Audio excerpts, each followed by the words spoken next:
금융위기 사례. 1920년경 미국의 경제정책은 기업도 간섭받기 싫어했고 정부도 기업 활동에 간섭하지 않았습니다.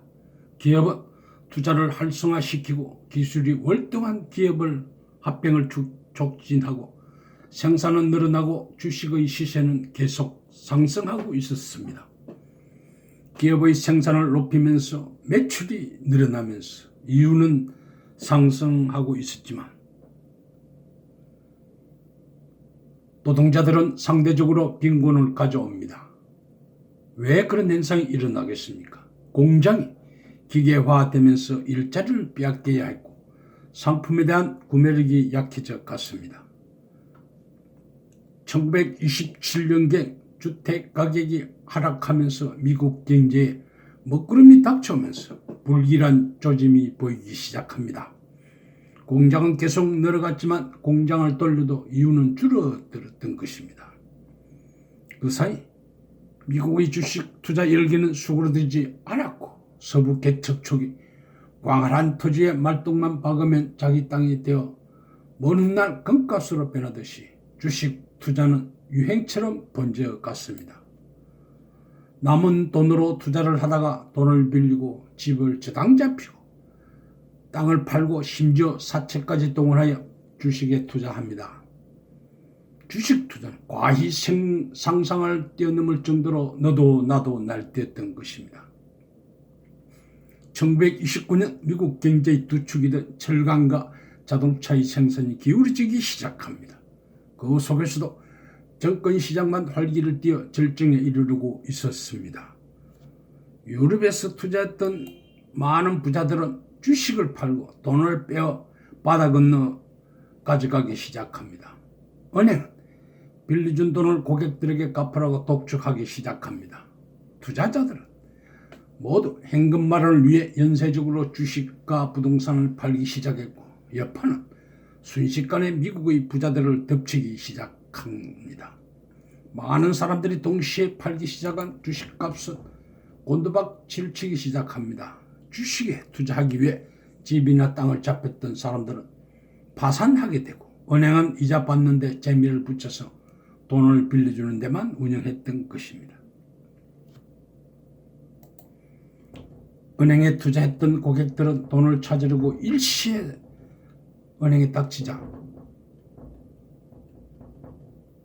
은행은 그 수요를 감당하지 못했고 부도가 나고 결국 은행 문을 닫기 시작합니다. 이것이 대공황의 시작이었습니다. 지금도 미국 중국의 보호무역 때문에 수입 관세를 매기면서 경제가 어려운 때 더 어려워진다면 우리는 어떻게 해야 하겠습니까? 부동산으로 경제가 돌아가는 것은 좋은 선택이 아닙니다. 앞으로 두 번의 금융위기보다도 더 큰 위기가 온다면 부동산은 감당하기 어려울 것입니다. 외국인들의 자금이 빠져나간다면 원화 가치가 떨어지고 그로 인해 국내 자산 가치가 떨어지는 걸 두 번이나 경험했던 것입니다. IMF와 2008년 금융위기 때 부동산 가격 폭락으로 자산 가치가 반토막 났던 걸 경험했습니다. 왜 그런 일이 벌어졌을까요? 우리나라는 내수시장이 좁기에 대부분 수출로 먹고 기업들이 성장했습니다. IMF 등은 국내 기업의 구조조정으로 대규모 실직이 발생합니다. 발생하기 전에 대비는 왜 못했을까? 부동산이라도 팔아야 먹고 살아남을 수 있으니 좋고 나쁜 것과 관계없이 부동산은 대규모로 쏟아져 나오기 시작합니다. 폭락하는 것은 당연한 수순입니다. 일본, 미국, 유럽은 경기가 좋아지면서 폭락하던 알짜 기업을 똥값에 사서 후에 뻥튀기 시켜 비싸게 팔았기에 왜 그들만 국내 부동산을 샀을까요? 2008년 미국의 자산 가격 폭락으로 세계가 어려워졌습니다. 신용불량자가 양산되고 부동산 호황은 2008년 세계 금융위기로 다시 가라앉았습니다. 집거지가 양산될 정도로 국내 자산 가격은 떨어졌습니다. 대공황은 올지 안 올지 모르지만 국내 부동산은 두 번 폭락하는 걸 큰 경험을 했습니다. 미중 무역 전쟁 등 세계 경기가 안 좋아질 수 있기에 국내 부동산에 투자하는 것은 안 좋은 선택임에 틀림없습니다. 그러면 어떻게 해야 하는가? 살아남기 위한 방법은 무엇인가? 미국, 중국, 유럽 주식을 가지고 있다면 오르는 것은 당연할 것입니다. 기업도 언제 올지 모르지만 위기에 살아남기 위해 원하는 인재를 찾는 방법도 새로운 시대에 맞게 바뀔 것입니다. 어떤 스펙을 가진 인재를 찾는 것이 아닐 것입니다. 이제는 어떤 것을 해결하는지를 확인하는 것이 기업의 인재상을 찾는 방식이 될 것입니다. 학교에서도 기업에서도 지금까지 못 배운 어떤 문제 해결을 연습을 통해 배울 수 있도록 해야 합니다. 문제 해결 능력. 이제는 교육 패러다임이 바뀌어야 합니다. 리더는 성과로 이야기한다고 했습니다. 조직을 경영하면서 성과를 창출하여 보상받아야 하며 아무리 노력해도 성과가 없으면 비판을 받아야 합니다. 리더십은 시작이고 비전이고 리더십의 시작은 비전이고 끝은 성과라고 말합니다. 사람은 어려움에 처해서 어떤 행동을 하는지 보면 그 사람을 알 수 있다고 했습니다. 한 번도 겪어보지 않고 한 번도 가보지 않는 길을 인간은 가고 있는 것입니다. 다시 IMF와 금융위기가 닥친다면 너무 아까울 것입니다. 해외 자산을 원화로 바꾸면 안 됩니다. 언제 올는지 모르기에 그냥 달러로 넣어두고 가지고 있어야 한답니다.